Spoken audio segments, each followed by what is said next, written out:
Howard Gaston.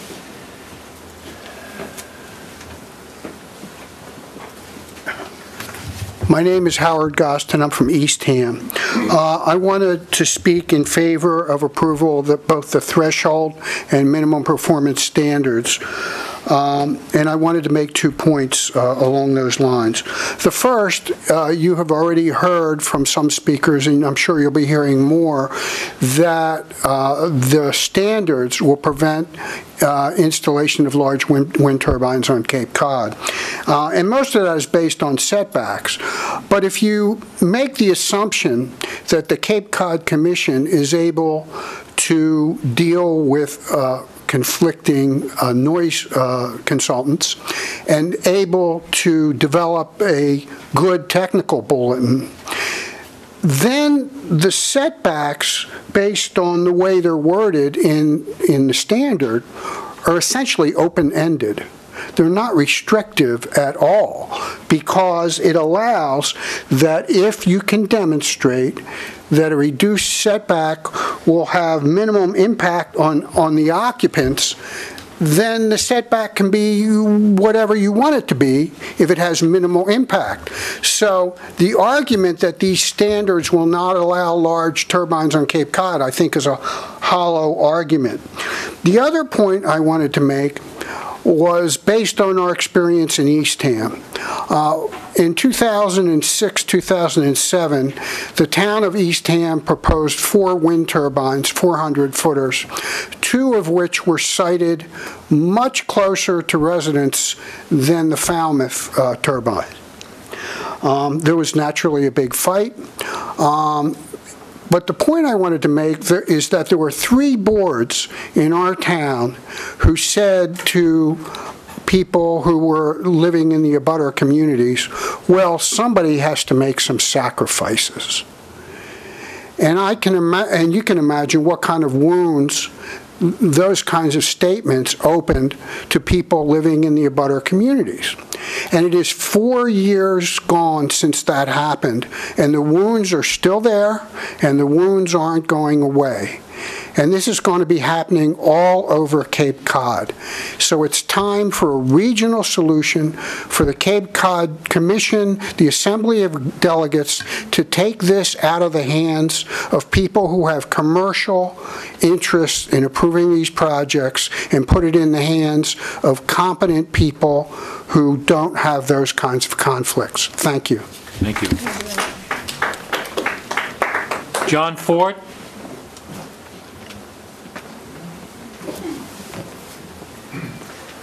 Good afternoon. Thank you for this opportunity. My name is John Ford, and I live at 372 Blacksmith Shop Road in Falmouth. I have lived there for approximately 6 years. I moved to Falmouth because I thought it was a quiet neighborhood. Birdsong, the call of nearby roosters, and occasional vehicular traffic were the only sounds one would encounter. Bird feeders surround my home, and I take great pleasure being outdoors with nature. My home is located 3,485 feet from Falmouth Wind 1 and 2,745 feet from the Webb Notice Clean Energy wind turbine. When the blades are spinning, it is sheer hell at my home and my backyard. The peace and serenity that I used to have vanished. Depression and anxiety have consumed me. I don't sleep much because of the constant thumping of the wind turbines. I used to sleep with my windows open in the warmer months and reap the health benefits of fresh air. No more. The pulsating noise can be heard inside my house during the day, adding to the stress, anger, and overall diminished quality of life. I have done a huge amount of research online into the possible health effects of living close to wind turbines. I am not encouraged. These turbines emit low-frequency sound, also known as infrasound, or low-density sound. This can cause nausea, dizziness, anxiety, headaches, earaches, inability to concentrate, and sleeplessness. I have experienced all the symptoms but nausea. During World War II, by the way, low-density sound was used as a form of torture.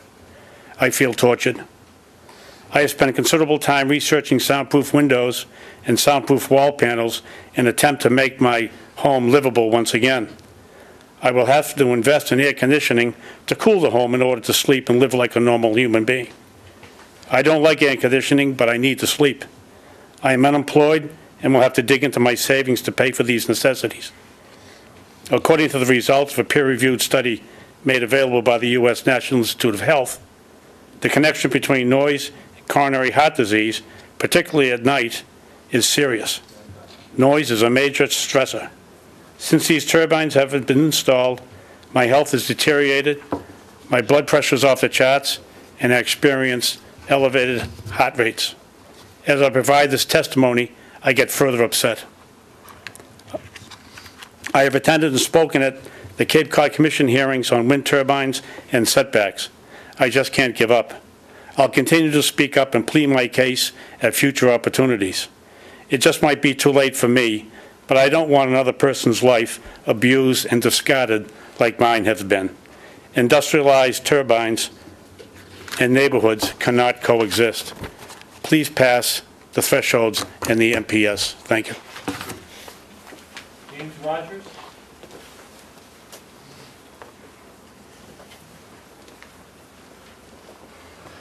Jim Rogers, Sandwich.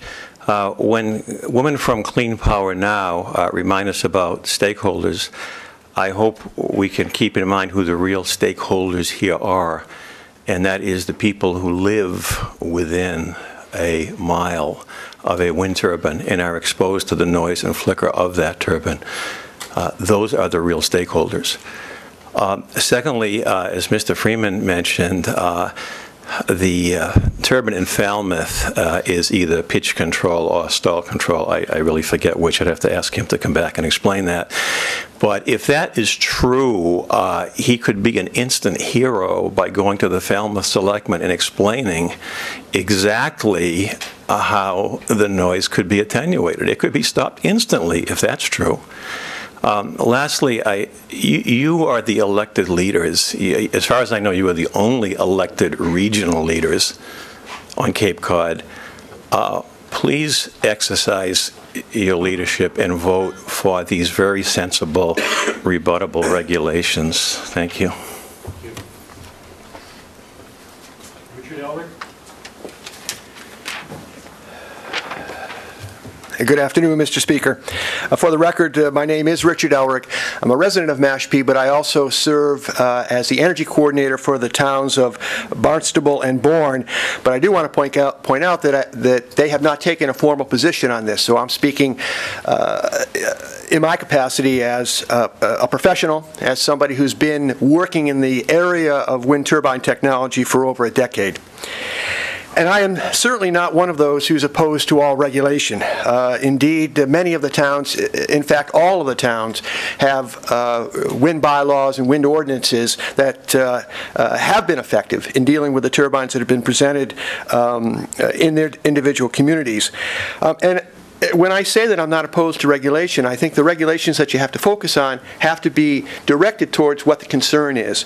We have presented today with these minimum performance standards what have been described by Commission staff as the strictest on the planet.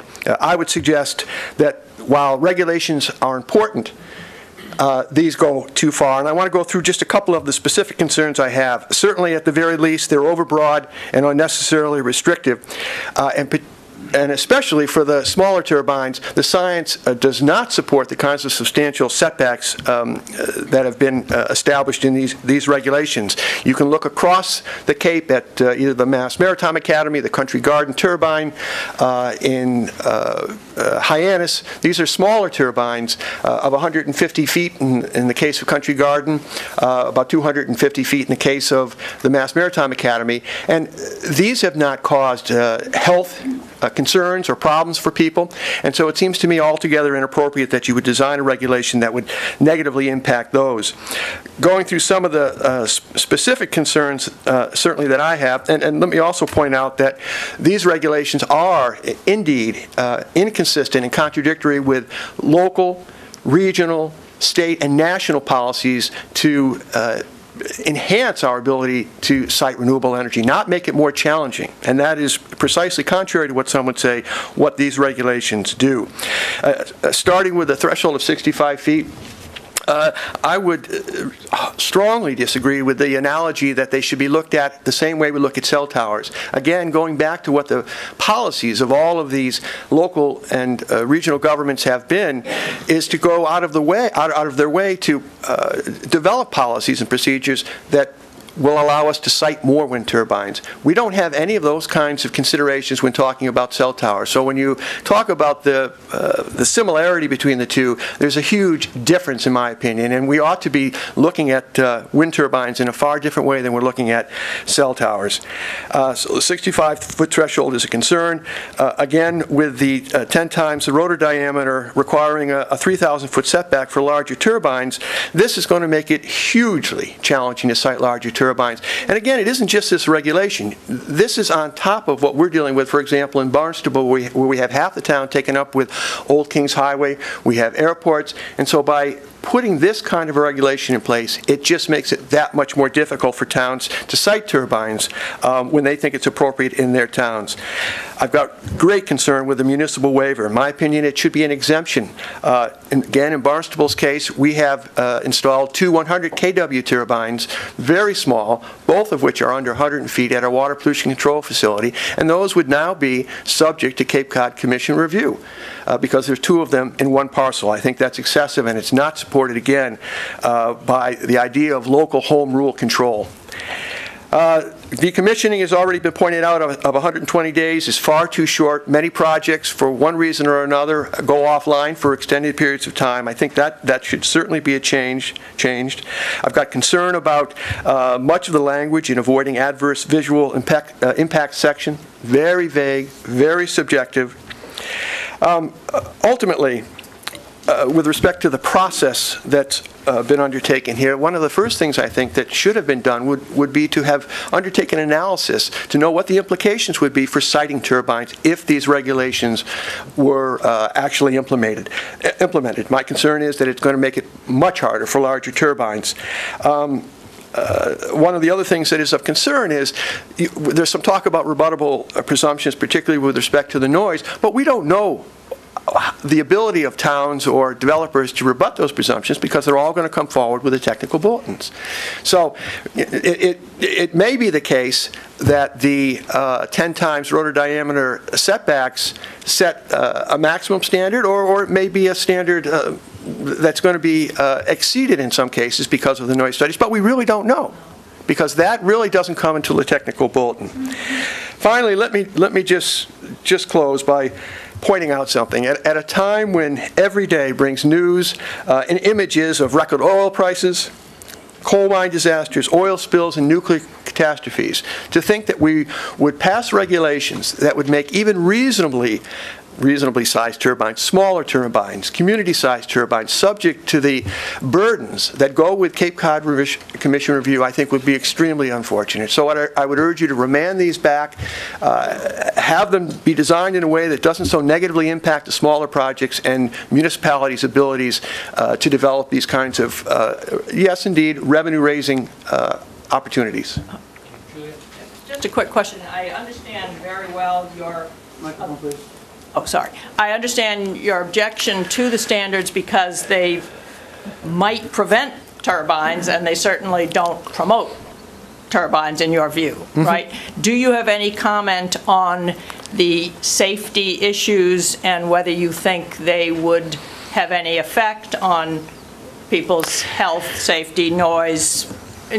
I certainly would not disagree that... Are there things about them that you think are not going to be useful for noise and shadow amelioration? I think obviously reasonable regulations that are designed to site turbines in a way that doesn't negatively impact abutters is very, very important. My argument is that these regulations go so far to the extreme. But do you have a standard of that you think there is a distance that you know works for noise, for... I think really that you can't rely on distance. I think you can't rely on distance as a factor. I think what you need to do is what the state is now working on, is attempting to develop a more sophisticated and comprehensive methodology for measuring noise. That's what it should be about. It shouldn't be about setbacks, because each turbine is different. And indeed, the larger turbines, some of the Nordex turbines, 2.5 megawatts that are being proposed in some locations, are actually quieter than some of the smaller turbines. The software that's being developed now that allows turbine owners to control when they operate based on the concerns that arise from noise or from flicker are so sophisticated now that you can protect abutters without these kinds of arbitrary, what I would argue are arbitrary distance setbacks that aren't tied directly to the problem turbines. I mean, we've heard much discussion, and my heart goes out to Falmouth residents who feel they've been negatively impacted by the Falmouth turbine. But all turbines are not Falmouth turbines. That is a specific and distinct set of turbines that have created, single turbine, that has created problems in Falmouth. But why punish 660s that the Mass Maritime Academy would propose? Why punish and make difficult the installation of smaller turbines that have never, that I'm aware of, been suggested to create these kinds of health effects, even in the worst case scenario? So again, this isn't about whether you're for or against regulations.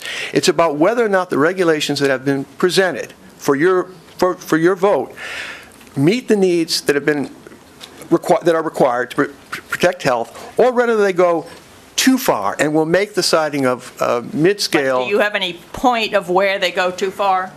Well, I need guidance. Well, my own recommendations, if I were to make recommendations, I think any turbine less than 175 feet should not be restricted by Cape Cod Commission review. Simply look at the Country Garden turbine. Simply look at the Mass Maritime Academy turbine. There's no reason why those turbines should be required to go through the kind of exhaustive and challenging review that is implicit in Cape Cod Commission review. Thank you. You're welcome. Sheila Bowen?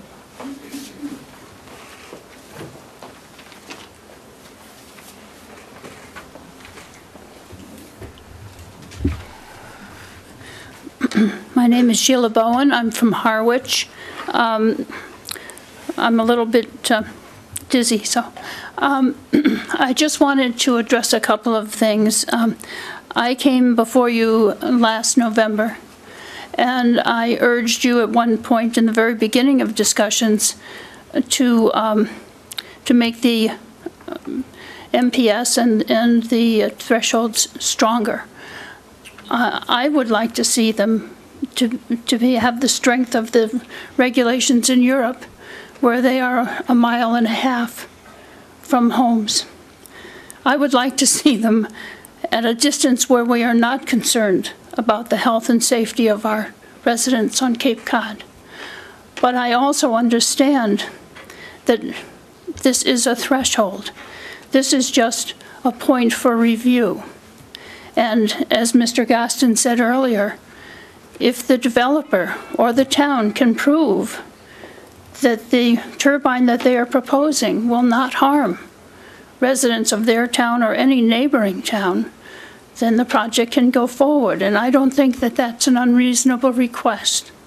I believe that the Cape Cod Commission and the Assembly are the perfect body to set these standards. I am happy with the standards, even though they have already been watered down to some degree since they were proposed in January. I believe that this is a regional question. I was at the meeting on Monday evening in Dennis at the Dennis Water District, and it was very disturbing to see our neighbors in Harwich and in Brewster stand and plead with the water commissioners to consider their lives as well as those of Dennis. And they have no recourse. They cannot vote when the meeting comes to being on April 26th. They have no voice, and yet they know that their safety and their health is at risk. And that's a terrible position to be in. That's why we need a regional body. in answer to the lady from Clean Energy Now, it's my understanding that there will be a writing, once this is passed, we will go forward to write the technical bulletin, and that Mr. Niedzwiecki has promised that that bulletin will be written with the input from residents on Cape Cod, as well as, I'm certain, representatives from CVAC and from Clean Energy Now. So there will be a chance to step back and to formulate the details. So I would urge you, please, to pass the thresholds and the MPS as they stand now, so that we can put this in the hands of the Cape Cod Commission, which is the most unbiased and trustworthy body for this particular oversight. And if you feel that it needs to be sent back for further nitpicking and further input from all sides, then I beg you to please institute a moratorium. I know that you can do it. If you shy away from it, we will bring you a petition. I'll stand on every street corner, and I will bring you a petition signed by members of the Cape Cod towns, begging you to please step back, take a breath, and while you dicker over the different avenues that have to be followed, that we are protected. In Harwich, our town meeting voted last year, once they knew the details of the wind turbine project, we voted against the wind turbine project. And now people in Harwich are subject to the turbines in Dennis. So I beg you to please accept them, to allow the commission to go forward as they are perfectly capable of doing, and if not, to ask for a moratorium. Thank you. Thank you. It's now 5:45. There are still 20 people who have signed up to speak. I assume they signed up to speak. The clerk might have suggested they saw a sign-up sheet, so they just signed up. So you don't have to speak if your name is on here. And if you think that your comments may simply parallel what's already been said, you might think that, give up your time to someone who has not made, has not had a chance to speak. So we're going to go ahead. I don't know how long we can go. We'll go at least till 6:30, but the committee is going to have time to speak among ourselves and make our recommendations. So I appreciate brevity is a necessity here. Yes. Brian Kuhn. Is there a Brian with bad handwriting? There is. That would be me. The bad handwriting and all. Thank you very much.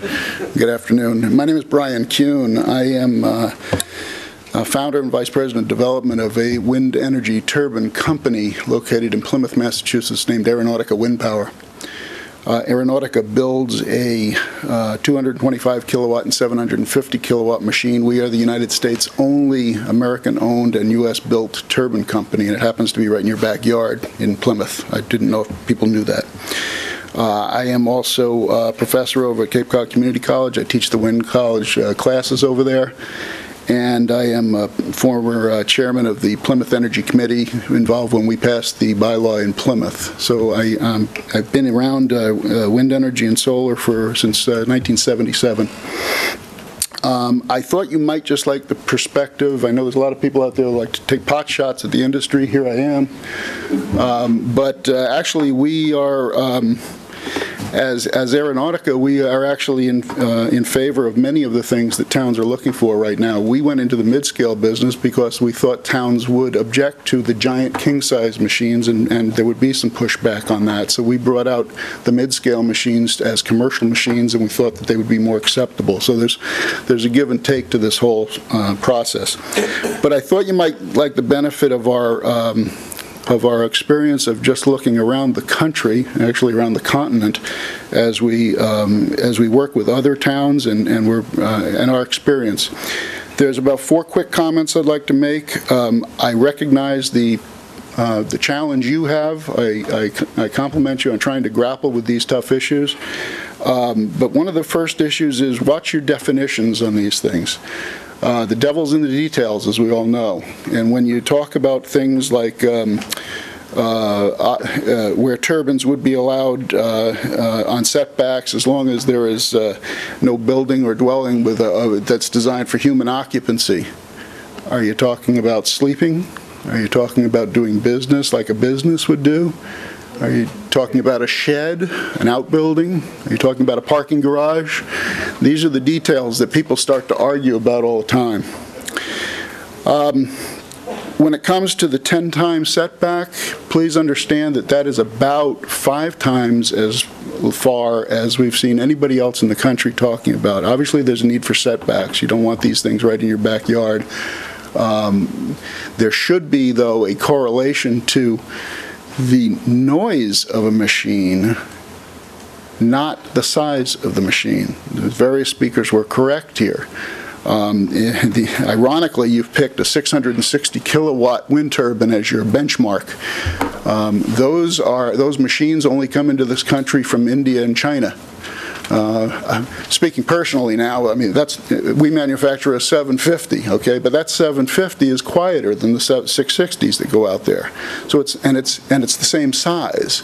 So by picking a 660, first of all, you're taking all of our Massachusetts machines. We're going to ship them to the west and none to the east. But bear in mind, you're picking an arbitrary number in that 660, and you really should be dealing with noise, not the setback for distance. Okay, and that happens a lot. It's easier to pick a distance number than it is noise, but it should be noise. Okay.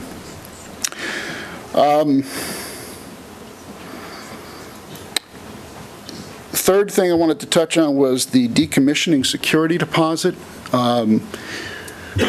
With larger machines, that deposit, depending on what you pick as a number, can get to be something that can kill a project. Okay, so it becomes a tool to try to kill projects. One of the things that many towns are looking at, instead of a large number, on deposit per project, is a smaller number that all of the projects pay into, and then occasionally, if one is needed for decommissioning, you've got a fund available to decommission the project. So it's a different way of looking at it. The fourth thing, and I just wanted to touch on, was the 120-day period. Typically, that becomes a self-limiting issue. The bigger the wind turbine, the more they have invested in it, the more they want it running, believe me. It's usually, if it's not running, it's an issue because they're waiting for a part or something like that. So that gets to be a self-limiting issue. I'm just afraid that if you make too short a period there, you're going to get caught with a lot of requests for waivers and things like that that would normally just work themselves out if you gave it a couple more months. Again, many of these machines are getting parts coming in from all over the world for replacement parts. So there is a delay on some of these things.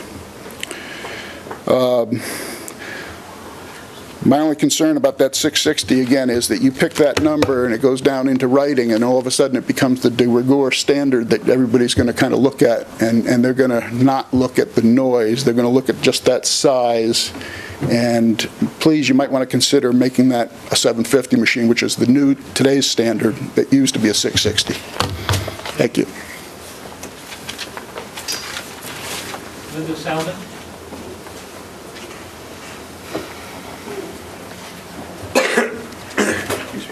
Hello, my name is Linda Salomon. I live in North Harwich. This will be brief, so. I'm speaking to urge you to pass the MPS thresholds for the oversight of industrial wind turbines projects on Cape Cod completely and promptly. I am not going to go into great detail about why wind energy is not the panacea that the wind industry claims it to be, nor about all the adverse effects that giant industrial wind turbines have on human health and wildlife. All those points have been made in numerous assembly meetings and commissioners' hearings. What I am going to do is point out that both the CCC and the Assembly have done due diligence and have established these recommendations after hearing testimony and doing careful research. Contrary to what CVAC, CWIN, and the wind companies claim, these recommendations will not prevent wind turbines from being built. They will merely regulate them. If they can prove that the turbines will not be harmful to residents, they can build them. It is the responsibility of the Cape Cod Commission to protect the health of Cape Cod residents and the character of Cape Cod. If the turbines are as harmless and beneficial as the wind industry claims them to be, then it would be no hardship for them to pass the review of the CCC. But I believe it is up to the wind industry to prove that turbines are benign. There is a strong possibility that the state legislature will pass a wind turbine siting law in this year's session, which means that there is some urgency in establishing these thresholds promptly. The Cape needs the Commission to act as a line of defense to ensure that the wind industry, with the state's blessings, does not litter our landscape with these massive moving towers. Please do the job you were appointed to do and establish these MPS thresholds as they are written. If you don't, you will be allowing the state to dictate to us. Thank you. David Young? I'm David Young from Brewster, Mass. I had a much longer thing, but I'm going to keep it short because my point's been spoken on. I'm standing here in support of the MPS guidelines. At this crucial time, I think the citizens of Cape Cod need regional standards and protection with regard to industrial wind turbines. And I want to speak quickly about what's happened to the town of Brewster. If these guidelines had been in place, Brewster would not be fractured. The town hall of Brewster would not be broken. And that is what's going on. It's going to take a long time for Brewster to heal. If you can pass these MPS guidelines, I think you're going to save a lot of other towns from this, what we've been going through. If for some reason you do not vote to support, I would like you to impose a DCPC for a year or whatever, and I think that should also include the Brewster project. The planning board did deny that project. Thank you. John Lipman?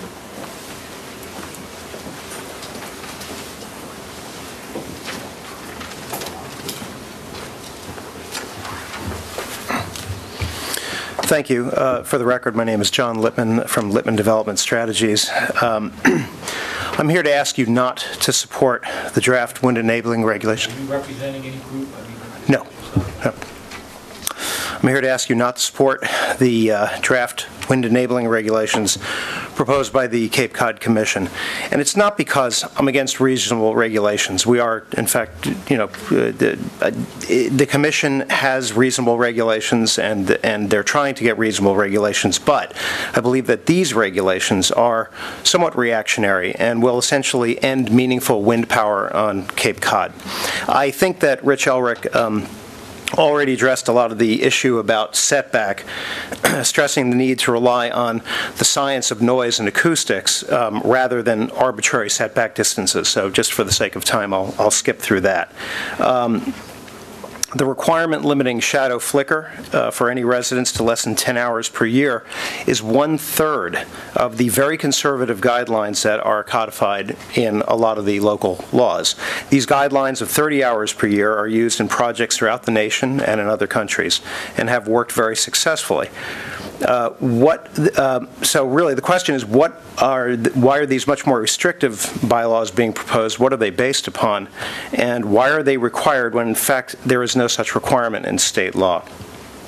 There is an outright prohibition of any structure designed for human occupancy, and I believe one of the previous speakers addressed this, even if owned by the owner of the turbine. This would prevent sensible turbine placement at facilities such as Mass Maritime Academy or the Upper Cape Technical School. And finally, there is an excessive decommissioning and dismantling requirement for any turbine that fails to operate for 120 days, as Paul Nizwicki discussed, which doesn't even allow time for temporary shutdowns that may actually be part of an applicant's effort to protect public health until a particular problem can be mediated and resolved. So I would very strongly urge that that timeline be made more flexible. Again, as Rich Elric mentioned, there are extremely vague and potentially onerous heritage preservation and community character requirements in the enabling regulations. So it is my strong feeling that the turbine regulations should be based on sound science and planning, and that the proposed Cape Cod Commission regulations, enabling regulations, would eliminate, largely eliminate wind energy generation on Cape Cod. And this is a place that's always prided itself on environmental protection. So with that, I ask that you reject the proposed regulations. Now, having said that, I do think it would be good to go back to the books on this. And one of the issues that's been floated around, or the ideas that's been floated, is the idea of the Commission assembling some kind of committee comprised of wind opponents, wind proponents, scientists, and policymakers to come up with a more balanced and thoughtful approach to wind regulation that all of us could live with. You know, one of the things also, I think, that frustrates a lot of people who are in favor of wind is the large amount of technical analysis that will be highly determinative of how turbine projects will be built and what setbacks will be required, that is contained in a yet-to-be-written technical bulletin. I think that it's very good to do that, to have the technical bulletin, to have all of these regulations before all of us as the public and as you as a governmental legislative body for consideration. So I believe that having that complete set of regulations before the Assembly of Delegates makes a decision is essential to good and fair public policy. And I believe that the kind of committee described above, and I think it was Barbara Hill referred to it as a third-party consensus-building process, but some type of officially appointed body that might help hash out many of the unknowns that are of concern for people who are proponents of the technology, careful proponents of the technology, and so that we can all come back here, wind advocates and concerned citizens alike, and support a reasonable policy that we can all live with. And with that, I'll stop my comments, and I thank you very much. Thank you. Barbara Howard?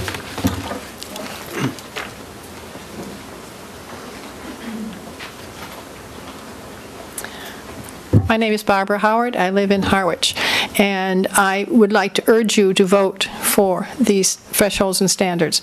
And I just want to amen everything everybody has said so far in that, with that in mind.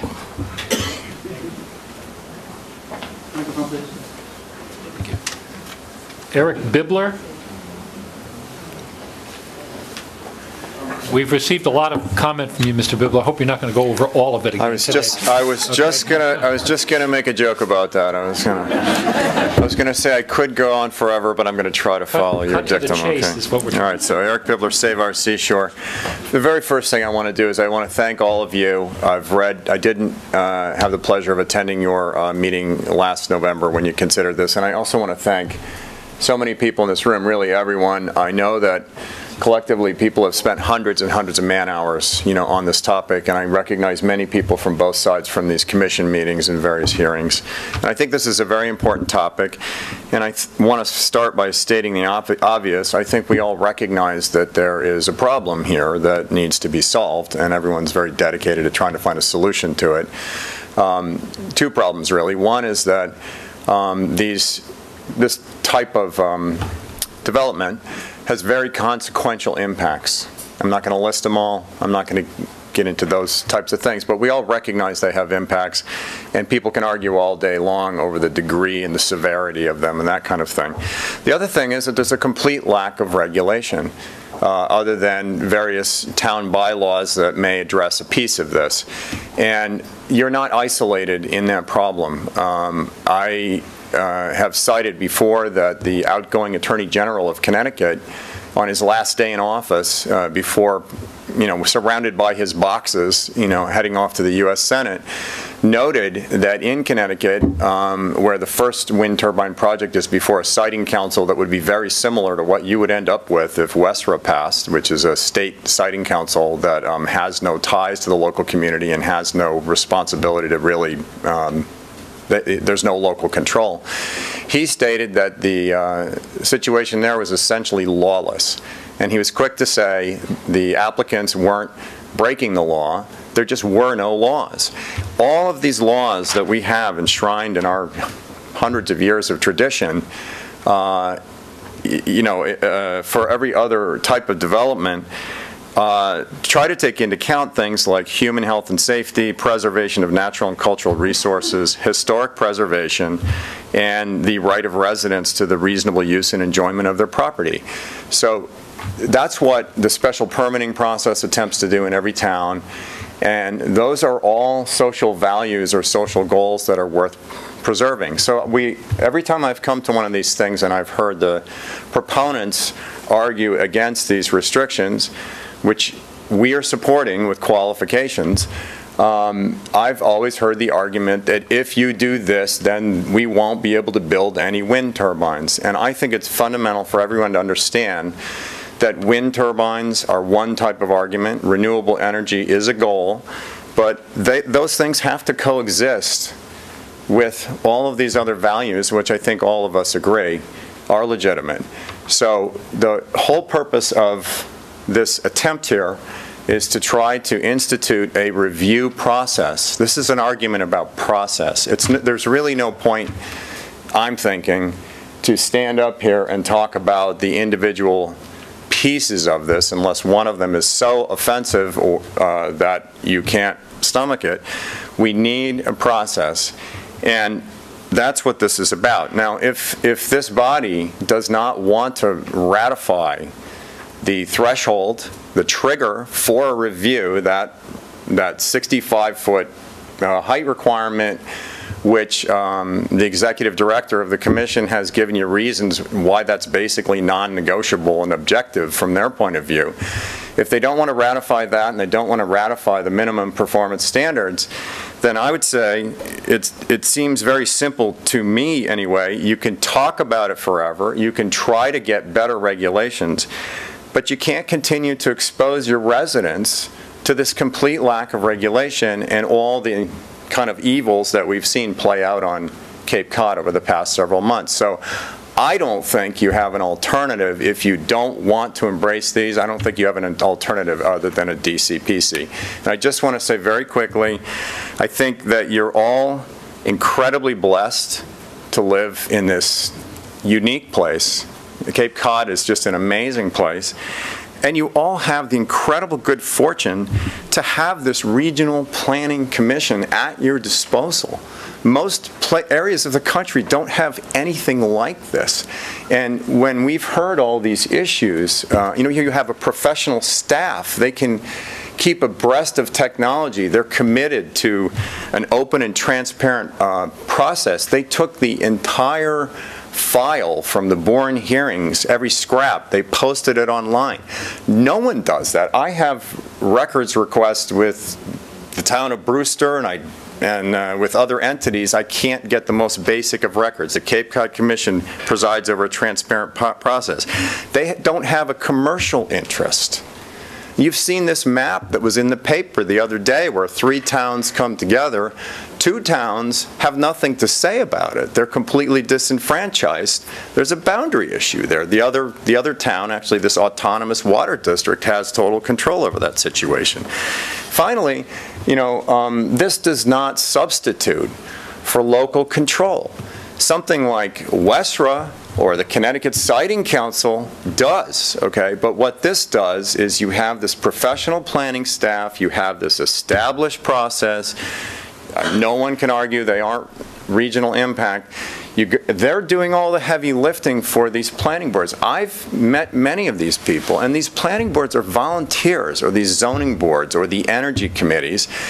And these people in Brewster faced an incredible burden of thousands of pages and hundreds of hours of testimony and public hearings and everything else.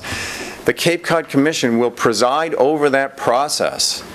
Do that. Bring their professional expertise to bear. Consult experts. Be an impartial referee on the process, and then they'll be able to hand the entire transcript and all the accumulated expert testimony and everything else off to the planning board and say, here you go. It looks pretty good to us. you know, I think you should check and see if this suits your local bylaws, and if you think this is in the best interest of your community, why don't you go discuss it now in your community, make that determination. So that is where I think this all comes down. I don't think wind energy has any preemptive rights. I've said to a few people in the past few days, I'm reminded of Lincoln's famous quote to General McClellan when he sent him a note saying, if you're not going to use your army, could I borrow it for a few days? I mean, I can't imagine why, after this entire process, which is flexible and it's adaptable, and it has all those experts you don't have in your individual towns, and it's committed to all that democratic process that is vulnerable to these conflicts of interest, I don't know why you wouldn't use it. You know, and if you're not going to use it and you think you can come up with something better, I don't think any of you could cast a vote without feeling that your next step was going to be to impose a moratorium until you did figure out what was better, because you cannot go on this way, tearing your communities apart. You're just tearing your communities apart. You're going to make bad decisions, and you're leaving your residents extremely vulnerable, and I don't think you can do that in good conscience. Thank you very much. Thank you. Okay. We're experiencing technical difficulties.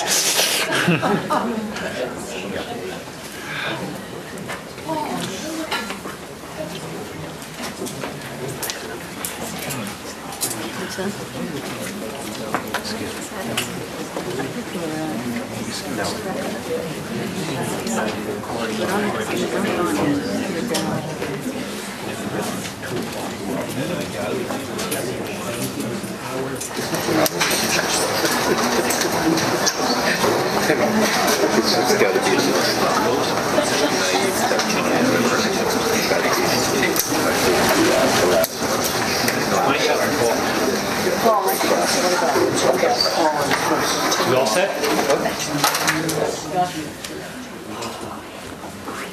Okay, Mr. Bibler, Paul Ravel, is it, from Centerville?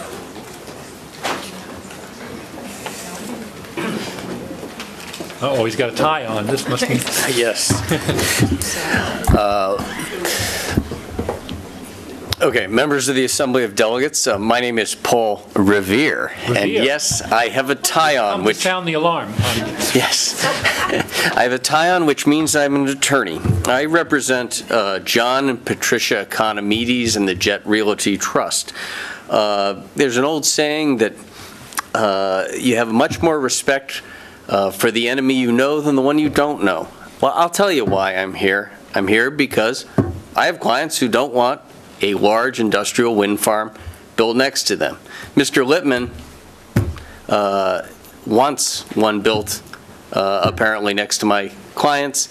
Didn't mention that he represents new generation. I have 4 simple points to make, and they are important. One of the things that was discussed was how does this impact? What is the effective date? The actual Cape Cod Commission regulations tell you what they impact, and they basically say in Section 7C3 sub 3 that the regional policy plan and associated technical bulletins applicable to the Commission review of a proposed development shall be those in effect at the date of the first substantive public hearing. Okay? Put it very simply, if the Assembly of Delegates passes this ordinance, the ordinance becomes effective immediately. That's in Section 4 of the Cape Cod Commission Act, and would apply to any development of regional impact that hasn't had a substantive public hearing. I'll put it very simply. New generation in Bourne hasn't had a substantive public hearing yet. If these regulations were passed by the Assembly, approved by the county commissioners, they would apply to that project. Very simple. I'd love to have them apply. Why? Because they provide some standards, as Mr. Bibler said, not reaching around in the dark. Okay? But the standards are very flexible. There's only one that isn't that flexible, and that's the clear area standard. And that is you need 1.5 times the height of clear area. Now I tell you, I think anybody who builds a turbine ought to own 1.5 times the height around it, okay? It's just a no-brainer. You should have that amount of area. The new generation project, I'll tell you, is 512 feet, the minimum distance from my client's property. And it's 800 feet from his house.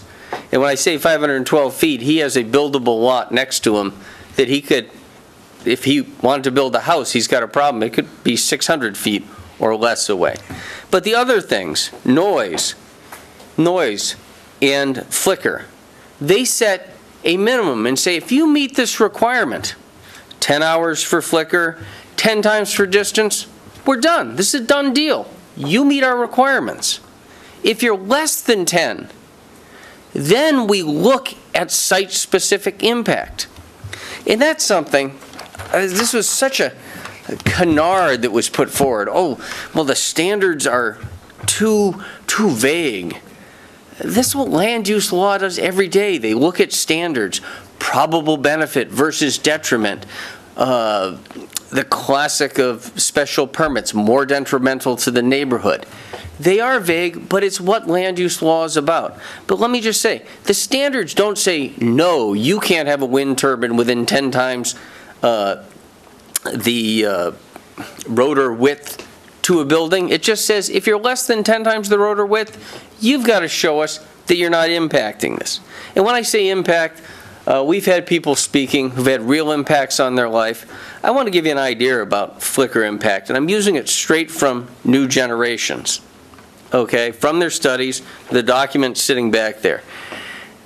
It's estimated that there could be up to 9,000 minutes, 150 hours of flicker impact on my client's property from the New Generation facility. Now, they cut it down and say, well, it's cloudy half the days, and if it's wind's blowing a different direction, then you won't get the flicker, and they still get down to between 40 to 50 hours. Okay. I don't want you to be too site-specific on these. No. We're talking about the general regulations. But my point is... Otherwise, we'll be obligated to hear from New Generation forever. My point is it can have a large impact. 10 out of 12 months of the year. That's what we're talking about. Things like that. The last thing I'd like to say, Mr. Elric talked about, this is going to make it much harder for larger turbines to be permitted. Now, I ask you, if we were opening up the Barnstable General Store versus opening up the Cape Cod Mall, which should have a harder permitting time? The Cape Cod Mall, the large thing. There's no question. The Commission has tried to make it harder for larger projects and tried to make exemptions for municipal projects. That's what the Cape Cod Commission does. It's supposed to look at developments of regional impact, things that affect more than one municipality, LULUs, locally unwanted land uses, putting your locally unwanted land use on the border of the neighboring property. I speak in support of these regulations because, as Mr. Bibler said, it's a vacuum right now. Something needs to be there to put control, and the control that's been proposed to you is flexible. Thank you very much. Patricia Holden? Left. Do we have Patricia Holden here? Left. She's gone. Oh, well. What? Oh, I missed him? Did I miss Greg O'Brien? I did miss Greg O'Brien. Sorry about that.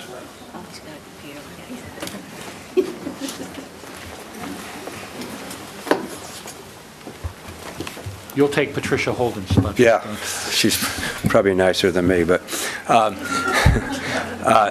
read this because I know we're pressed for time here. My name is Greg O'Brien. I've been a resident of Brewster for 30 years, been a member of the Nauset Regional School Committee for 17 years.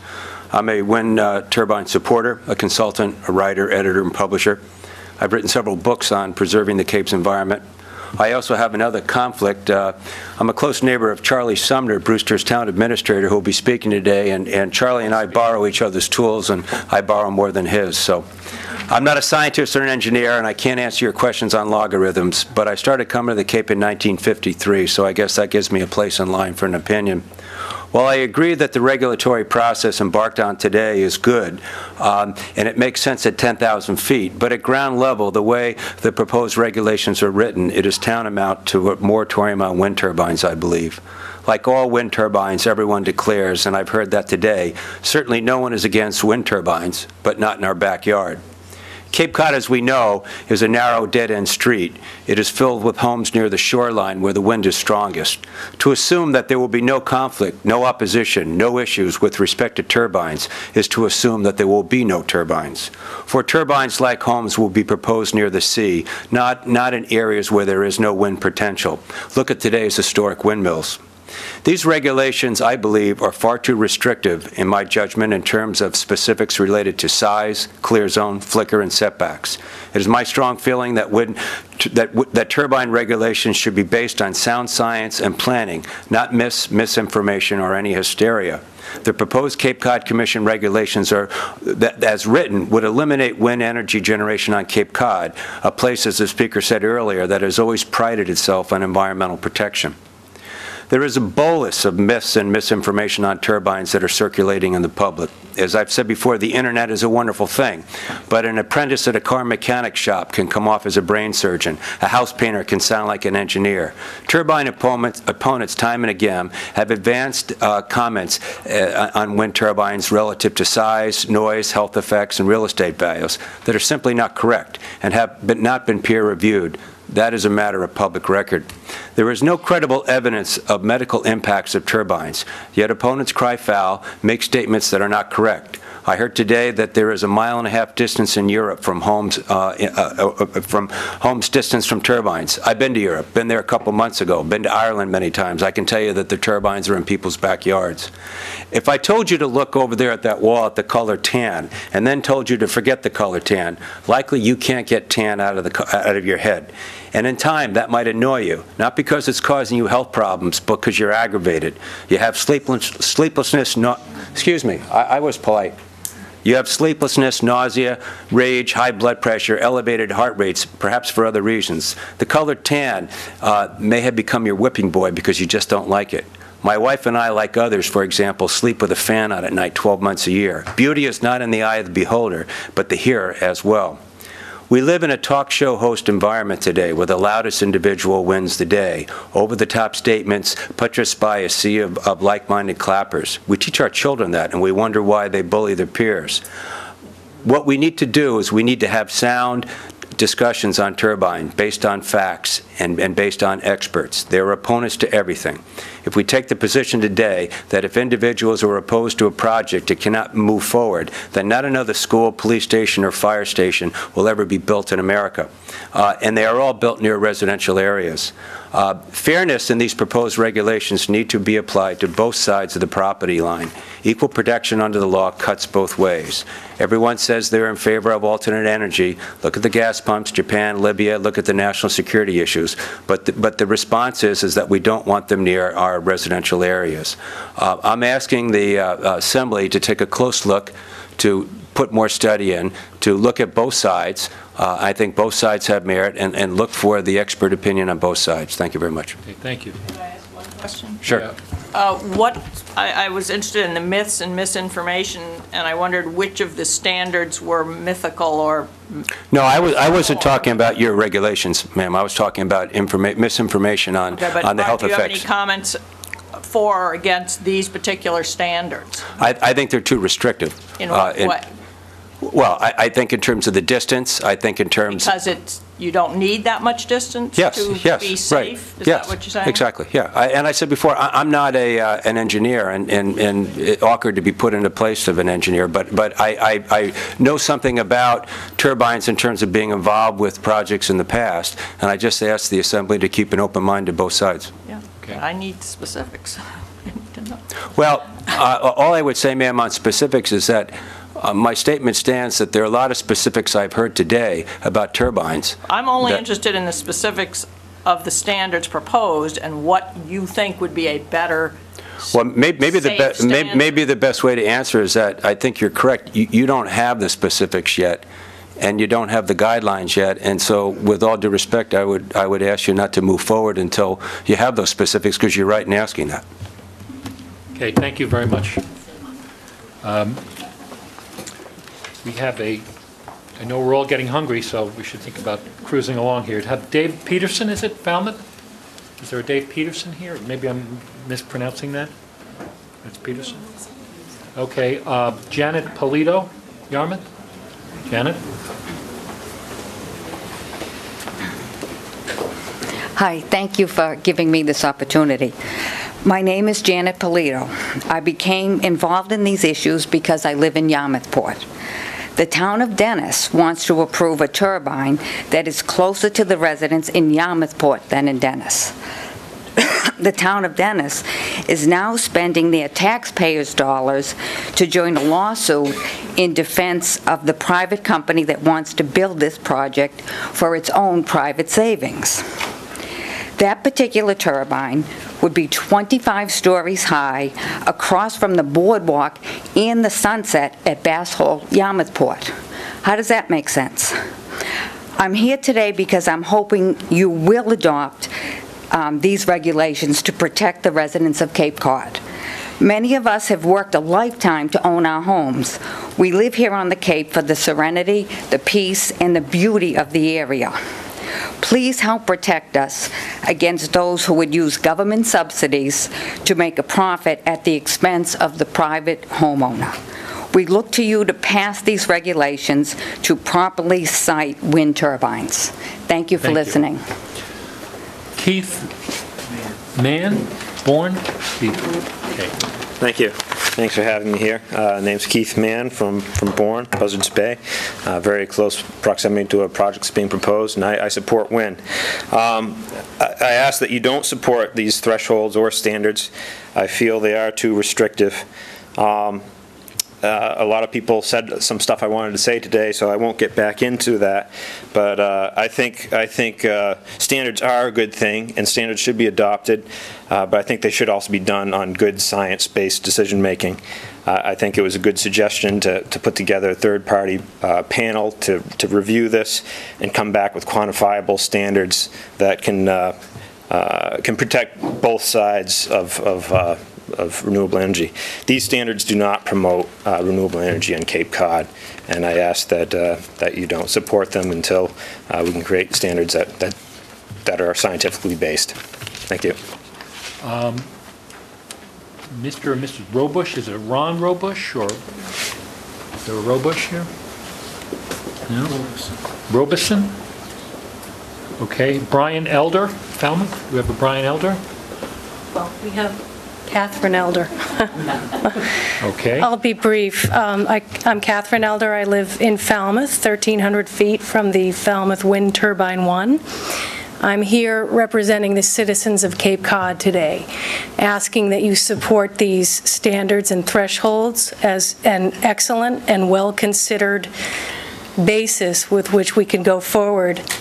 Where there is a vacuum, there has been nothing to protect our basic rights, and we are counting on you to give us that starting point. I think that they've done an excellent job in providing that, and that the technology is so new and emerging, and yes, we will probably have very different versions of turbines in the future, and that these standards and thresholds are a great way to start by considering them each individually.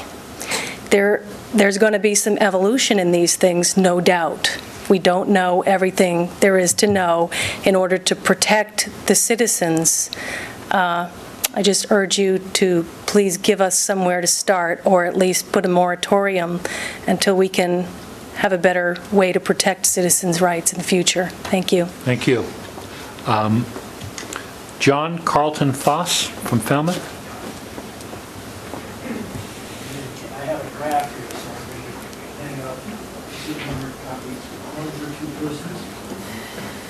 We'll take care of that. Okay.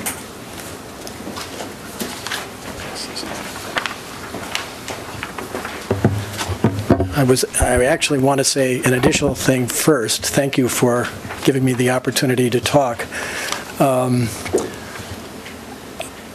I've been a member and also a chairman of a national standards committee, and I think the process is very early right now. At the same time, it's also very urgent, so something needs to be done to create, I superficially, because I haven't had a chance to really think about it and talk about it with people, it seems like the threshold to refer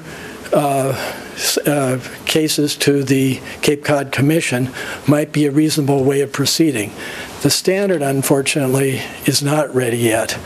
And I'd like to cut into that from a different angle here. I'd like to give you the opportunity to talk about the value of C in this C times the rotor diameter. Basically, I can understand, certainly in terms of decibels, but you can make the argument that the amount of sound produced by a turbine, by the blades of the turbine that is a function of the diameter or the radius of the rotor. If you do that, and then you go to sites such as Hull and Mass Maritime, you can then calculate C, and that's in the pattern is in the lower right slide. You can see it says data, and the interesting thing about this is if you look at the minimum standards, and that's a little bit tricky. What is a minimum standard? But I don't want to get involved in that right now. I was involved in establishing a minimum standard at the national standards level, and there's a whole question about how it's implemented versus and how it's written and so forth. It's basically about 2 rotor diameters at places such as Hull and Mass Maritime.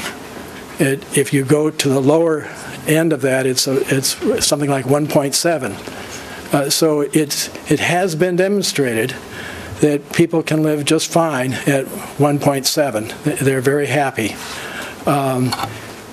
At the same time, I'm very aware of people in Falmouth and the situation that they're in, and that's actually represented by the second data point, which is 4.75 diameters, and I think it's pretty real, the struggle they're going through. I'm very sympathetic to it. If you look at the interpretation, you can see that a minimum standard is perhaps 2.34 diameters. A maximum standard is something like 7 to 11. John Ford just mentioned an example of 12.3 diameters. When I say 7 to 11, I've been at a place where, now what is this distance? 7 to 11 diameters is approximately where I cannot, that's the threshold where I can't hear the turbine anymore. And it varies by circumstances.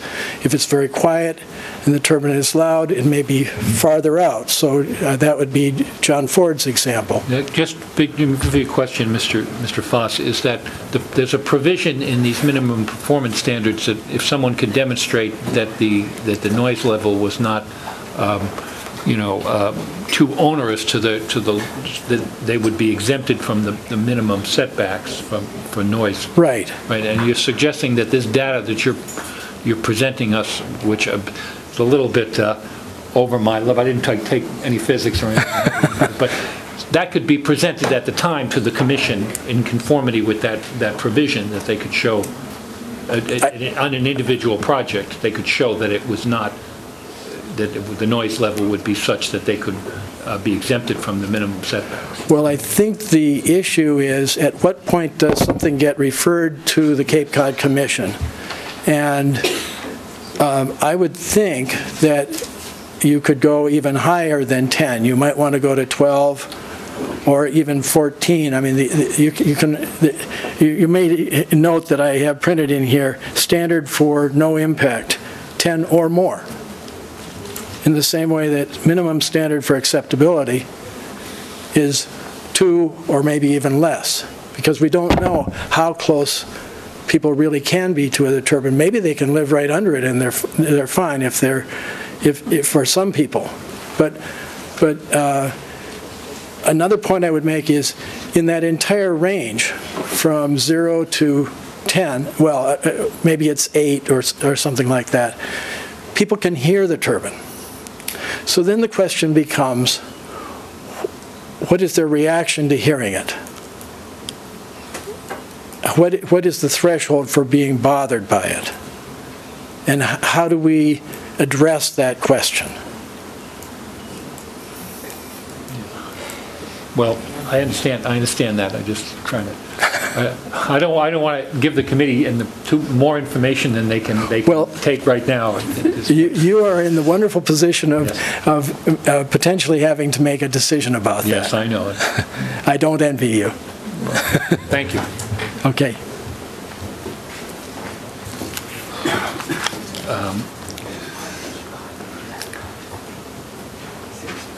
Kathy Sherman, is it? Or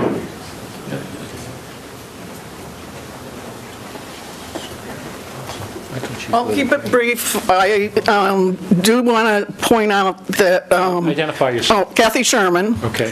From Brewster. I want to point out that Falmouth and all places on Cape Cod have something that Hull doesn't, and that is phenomenal wind shear. And when we were talking about the rotor size, one reason that's relevant is that because of shear, we're going to be going, any turbine of size is going to be going through different layers of air, and that's what makes noise.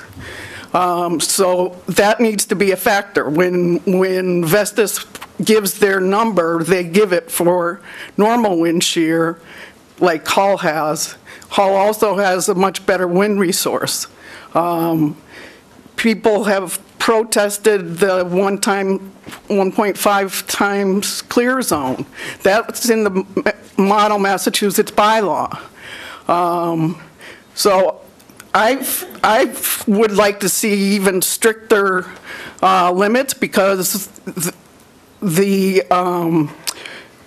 size of the turbines that were studied in Europe and Sweden that produced annoyance at 40 decibels were the 660 size and less. There were only 2 that were industrial size. I have heard that the maritime can be heard quite some distance, and there was actually a study of Vinyl Haven where the loudness didn't diminish for 3,700 feet. Mars Hill, Maine, the people were out to 3,500 feet, and 95% loss of quality of life. So the sound travels further than has been modeled, and one reason that I urge you to go ahead and pass on these standards is so that we can get some independent acoustic input. I think it's very important that an independent party review these sound studies so that, for instance, the sites chosen aren't on top of roads, so that the ambient level is wintertime and nighttime, not the first spring day weekend, that kind of thing. I think that this has already gone through a lot of back and forth process where people have had plenty of input, and I really resent it being said that it's misinformation, because my information comes pretty much 100% either from the National Academy of Sciences or the publications that they use to say there's no problem. So please do pass something on, and so that we can have some review of these projects. Thanks. Dave Peterson wasn't here before. Is he here now? Okay. Glenn Berkowitz?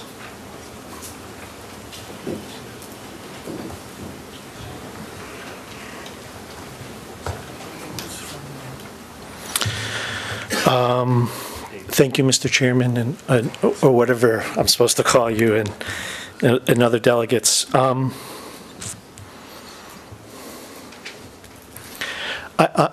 in the wind power development and consulting business. I actually think both sides of this discussion may be right. I don't think one side is right and one side is wrong. We desperately need more renewable energy. As a society, we need to take responsibility for where our electricity comes from. There's people walking in highly radioactive water today, trying to clean up something that we hope never happens only 30 or 40 miles from here. Or by water, it's probably much less than that. But on the other hand, I've learned a lot the last 6 months from listening to people like Sheila and Mark and Annie Cool and Neil and Elizabeth Anderson and Barry Funfar and others from Falmouth, because there's no question that what happens right now in Falmouth is the epicenter of the wind debate in Massachusetts and New England. And I think a large part of why we're here today is a result of the problems that exist in one spot here in the Cape called Falmouth. As the first public speaker kicking off things said, and it's a fact that isn't in dispute, that in Hull 2 is the same size turbine, plus or minus a few feet, as Wind 1 in Falmouth. It's been there for 5 years. There are dozens, if whatever the number is that the gentleman referred to, of people who live by it. They don't complain about it. I've stood underneath it 24 times. I've never really felt it really was loud. I've stood under the Falmouth turbine, I don't know, 10 times. And most of the time when the wind is strong, it's loud. It's definitely very different than what exists in a typical wind project. It is true, they don't make that turbine model anymore. It is true, it uses a different engineering design to spill wind in heavy wind. It is true that that design causes excessive noise. And it's true that the neighbors are being disturbed. But does that mean we should do things that make it difficult, if not impossible, to do small-scale wind projects here in the Cape? And Ms. Taylor, I promise you I will have some suggestions on that. I just want to know I will. How, if there is this improved kind of turbine, there is. Why won't that work well when the noise study needs to be done? Well, won't it come out good and no, it just says well, and my effort to get up here is minimal impact. So, Ms. Taylor, my effort in trying to make a few brief remarks is not to try to find a way to navigate between both sides of this debate. I guess what we're asking is to go from the general to the specific, so that we can see. Okay, I will try my best. I'm looking at one comment before I do that. If you, as a commission, review cell towers, should you review wind turbines?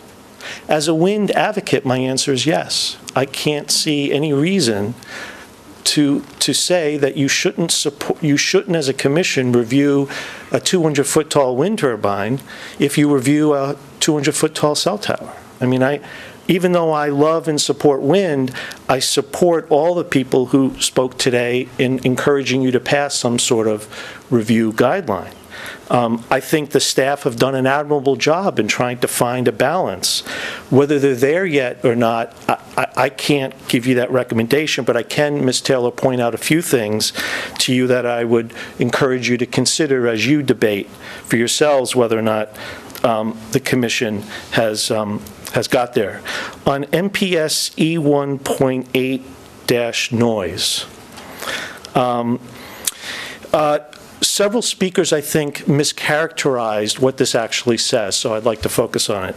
Those speakers mistakenly said that if you are set back 10 times the rotor diameter, then you don't have to do a noise study, and only if you propose going less than 10, you do have to do a noise study. That's what several speakers said. That's not how I read this paragraph, and I suspect most people don't read it that way. It says all applicants must do a noise study, and if you're at 10x, excuse me, all applicants must do a noise study. Yes, greater than 660. All must do a noise study and adhere to a setback of 10x. So that 10x now becomes, if you will, a baseline threshold. I think that's what most people who argue that these are too restrictive, that must adhere to a setback of 10x, might be too restrictive to many people. What about the unless? Well, because the unless includes two key words called, in quotes, minimal impacts. So if someone wants to not look at a wind turbine a half a mile from their house, 1 decibel will be too loud a minimal impact. And they will argue that the minimal impact standard is not met. It's a very vague language. It's too vague. What's the definition of minimal impact? When you talk about sound, you usually get into decibels, right? So you usually get more specific. So, and then there's something, I think, Ms. Taylor, that's very related to this, which is if someone wants to build, if a town wants to build one large wind turbine at a sewer plant and feed that power directly into the plant, very economically advantageous thing to do. If they had one level of review, that would be understandable. If they have a completely separate second level of review, then it sort of almost gets to the point where it becomes too expensive to even think about doing single turbine projects. And I think the last thing the Commission should unwittingly do, and this Assembly should approve, is something that encourages people to only build 3 or 4 turbine projects because it's the only way they could finance or afford extensive studies at a duplicate level. Duplicate being Cape Cod Commission review separate from local review. So for example, one thing you might consider is that under the noise section, if someone has a setback that they adhere to that threshold of 10x or whatever the number 10 ends up being, then they shouldn't have to do a noise study for Cape Cod Commission because they have to do one for a local town anyway. Why force someone to go through a duplicative process and all kinds of endless hearings at a separate level? If they, in other words, you could kind of streamline a separate second review if someone meets that standard. But the way this is worded, it doesn't give someone the incentive to be at that 10x, because it says you have to do a study and fund an independent review by a peer review consultant. Now all of a sudden someone can't afford to do a 1 turbine project.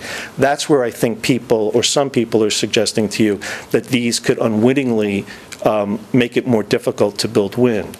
On the other hand, those who are affected by wind in a negative way from either noise or flicker shouldn't have to be negatively affected. And I completely understand and support both the rationale for why the Commission should get involved, particularly the adjacent town issue, I think, is extremely persuasive. And I think the real nut here is for you all to figure out if these guidelines as written represent a balance between those interests. I'm going to have to ask you to wrap this up because we got a couple more people, you know. I'll stop it right there. Okay, thank you very much. Okay. Liz Argo, and then we have Lily Green, and then we're done. Hi, Liz Argo from Orleans. I want to quickly say that the commissioners have done a fantastic job. Are you representing yourself? Or? I will represent Cape and Islands Wind Information Network tonight. I shall clear my throat so you can hear me. I want to say thank you to the commissioners because they've done a heck of a job, and we have worked with them in a lot of what we have proposed as CWIN, Cape and Islands Wind Information Network. They have adopted, but they didn't kind of go far enough.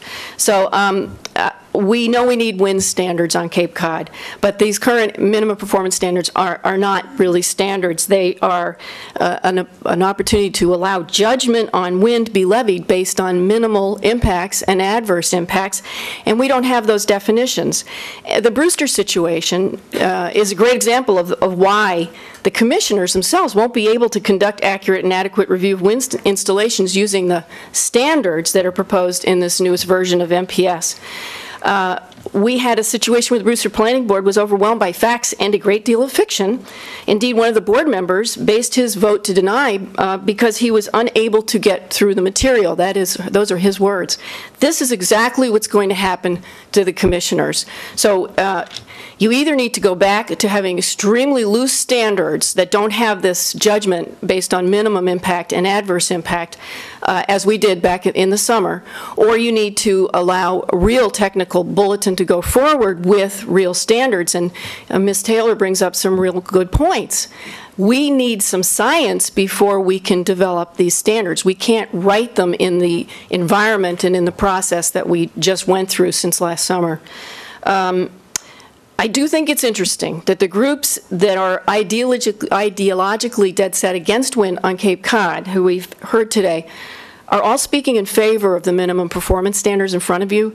I think that speaks volumes. They recognize that these will not give wind the kind of protection, responsible, right-sided wind, the kind of protection that it deserves. So they embrace these minimum performance standards. So I know we have good examples of good wind projects off Cape. We have one bad one in Falmouth, and we can learn from that, and we can develop some good standards, but these are not them. These will kill wind. Thank you. Okay, thank you. And now we'll go to the most patient person in the entire room.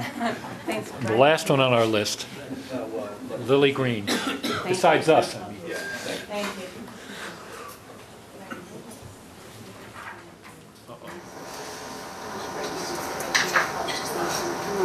You're not going to give us a PowerPoint presentation, are you? Very brief, but it's visual, yeah.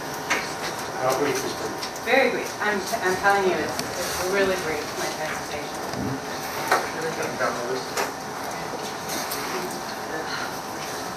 You got some quick statement to make? Okay. What's your name? You don't, well, I can do this up if you like. If you Yeah. want Malcolm to go while I Yeah, why don't I, Malcolm, Mr. Donald. Mr. Donald? Mr. Donald? Malcolm? Yes. You can speak if you want to right now. Thank you.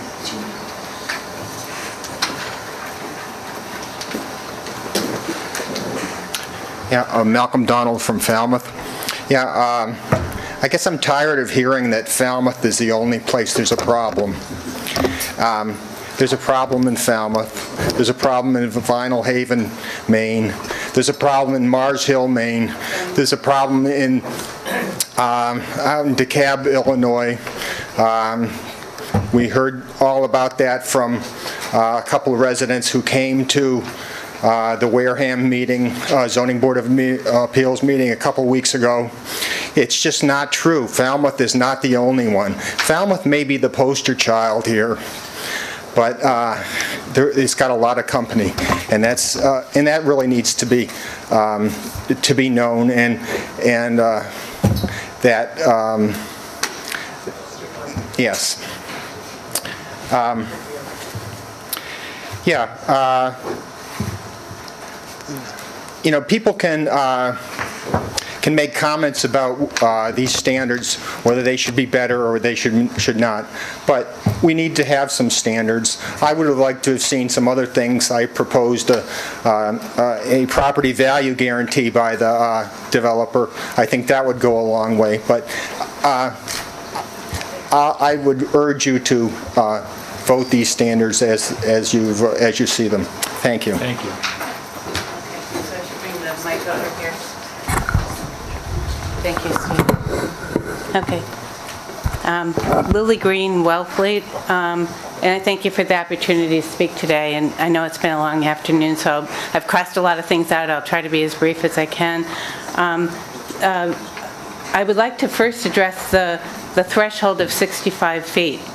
The location of the wind turbine in Wellfleet was in the middle of a national park and on the highest point of land in the area.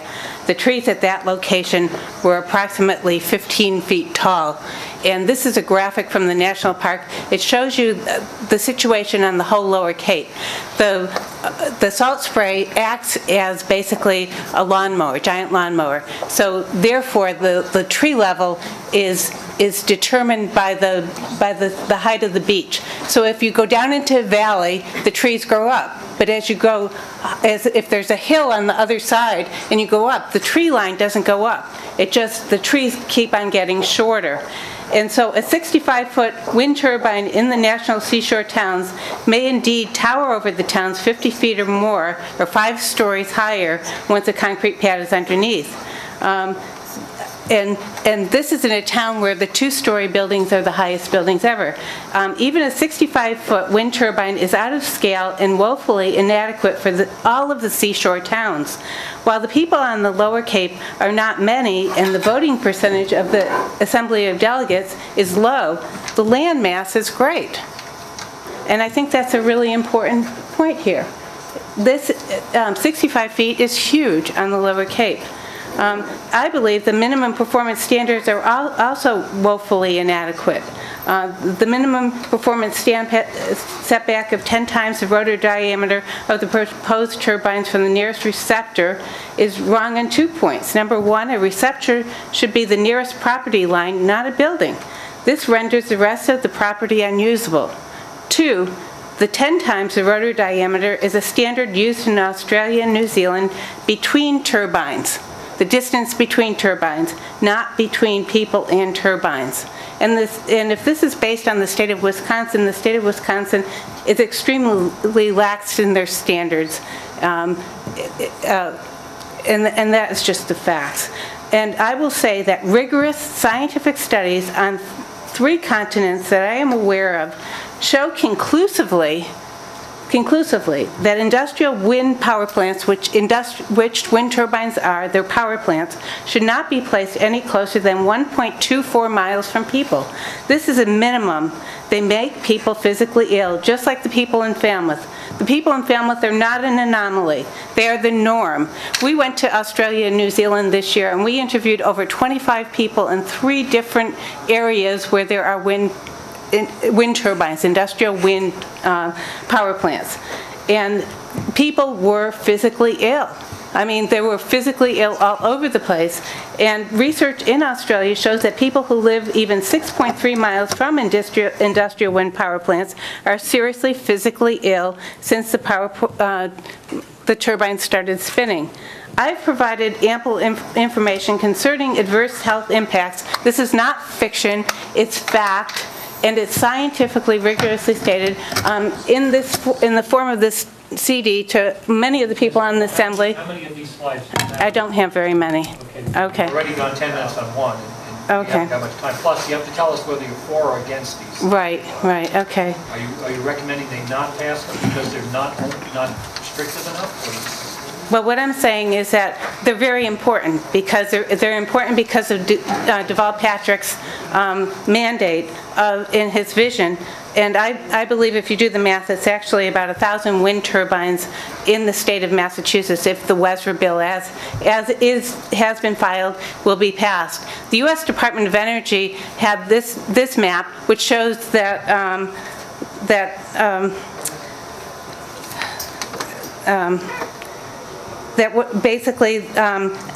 this is the U.S. Department of Energy wind resources map on a scale of 1 to 7, where 7 is superb.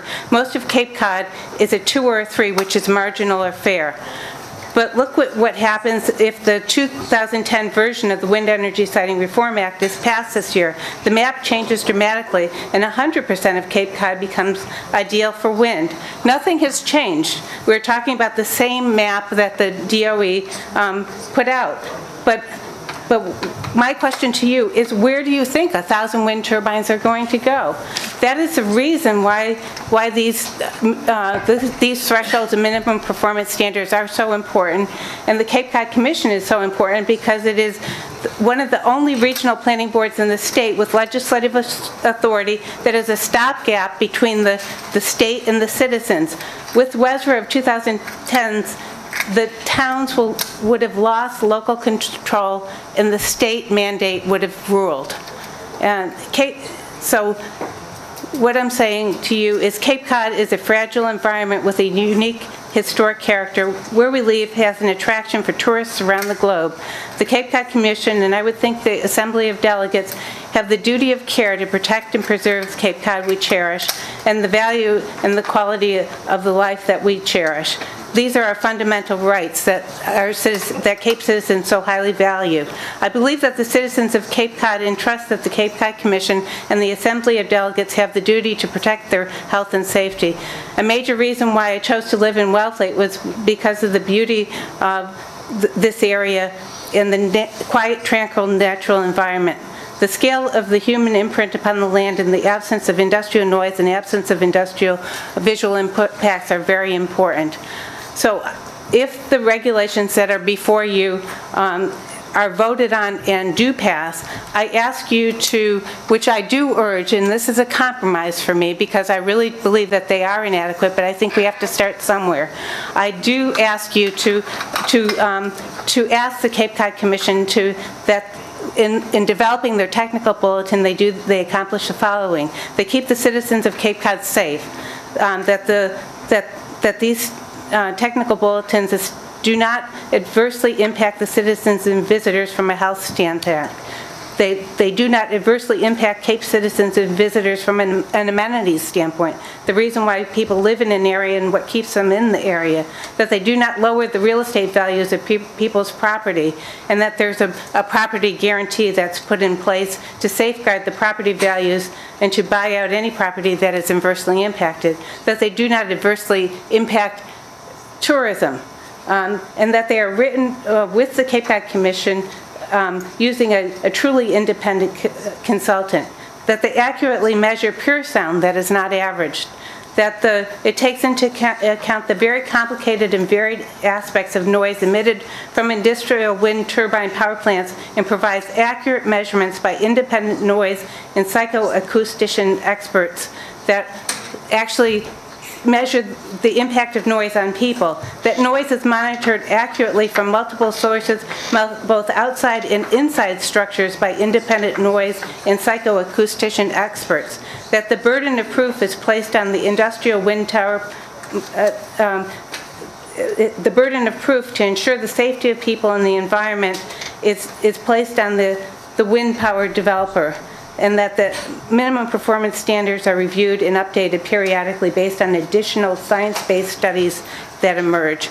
And I ask that if the regulations are voted on by the Assembly and they do not pass, that the Assembly initiate a DCPC, an immediate moratorium for 1 year on industrial wind power plant development on Cape Cod. Thank you. Thank you. I appreciate your time, and thank you very much.